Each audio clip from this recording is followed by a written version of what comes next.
சிவாய நம. திருச்சிற்றம்பலம். ஞானாசிரியராகவும் ஞான குருவாகவும் எம்மை வழி நடத்தும் நம்பி ஆரூரர் திருவடிகளையும் அண்ணாமலை பெருமான் திருவடிகளையும் மனம் மொழி மெய்களால் வணங்கி மகிழ்கின்றேன். இன்றைய ஞான சிந்தனையில் சொக்கநாத வெண்பா என்ற அற்புதமான நூலில் இருந்து 53வது பாடலை சிந்திப்பதற்கு திருவருளும் குருவருளும் கூட்டியுள்ளது. 53வது பாடல். எல்லார் கருத்தும் இதமா உரைக்கறியேன், நல்லாங்கு தீங்கிதென நாடறியேன். எல்லாரும் நீரூரும் வேணி நிமலா, மதுரையில் வாழ் ஆரூரா சொக்கநாதா. இன்றைய பாடல் நம்ம எல்லாருக்கும் அனுபவபூர்வமாக புரிந்து கொள்ளக்கூடிய ஒரு அற்புத பாடல். அதாவது நம்ம வாழ்க்கையில் ஏதோ ஒரு காலகட்டத்தில் ரொம்ப மனசு உடைஞ்சு போய் இருந்திருப்போம். என்ன பண்ண போகிறோம், அடுத்தது என்னதுன்னே தெரியாத ஒரு நிலைப்பாடு நமக்கு இருந்திருக்கும்.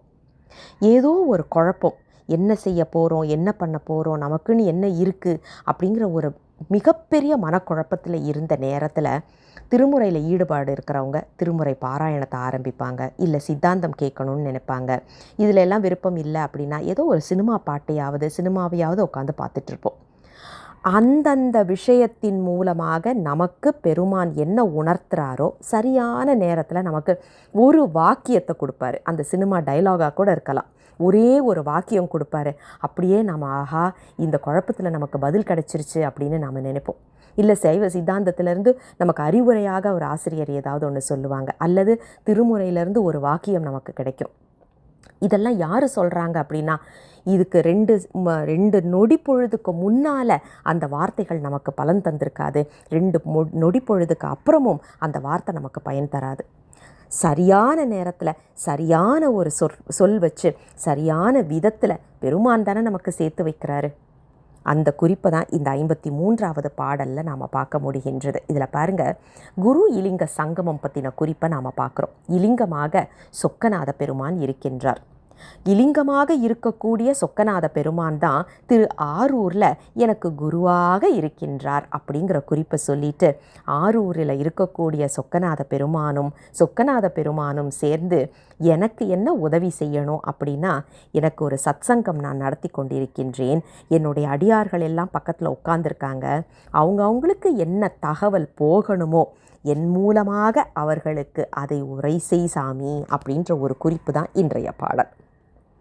ஒவ்வொருத்தருடைய மனசறிஞ்சு, ஒவ்வொருத்தருடைய தேவை அறிஞ்சு, ஒவ்வொருத்தருக்கு என்னென்ன வேணுமோ அதை அந்த நேரத்தில் என்னால் கொடுக்க முடியாது. அந்த ஒரு அறிவோ தகுதியோ எனக்கு இல்லை. ஆனால் உனக்கு தெரியும் சாமி, யாருக்கு இந்த பாடல்கள் செல்லணுமோ, யாருக்கு இந்த அறிவுரைகளும் உபதேசங்களும் செல்லணுமோ அவர்களுக்கு என் மூலமாக இந்த உரை மூலமாக சென்று அடைய நீ உதவி செய்ய வேண்டும் அப்படிங்கிற குறிப்பு தான். எல்லார் கருத்தும் இதமா உரைக்கறியேன். அவங்க எல்லாரோடைய மனசில் என்ன இருக்குன்னு தெரிஞ்சு நான் சொல்ல முடியாது. நல்லாங்கு தீங்கிதென நான் அறியேன். அவங்களுக்கு என்ன வேணும் என்ன வேண்டாங்கிறது எனக்கு தெரியாது. ஆனால் யாருக்கு தெரியும்? சிவபெருமானுக்கு தெரியும்.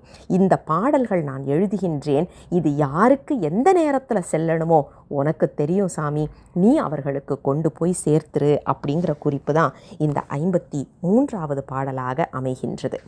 நம்மளுடைய அறிவு நிலையில் இருந்து பார்க்கிறத விட்டுட்டு நாம் சரணாகதி தத்துவத்தில் நின்று இந்த பாடலை பார்க்க வேண்டும் அப்படிங்கிறது தான் இந்த பாடலுடைய குறிப்பு.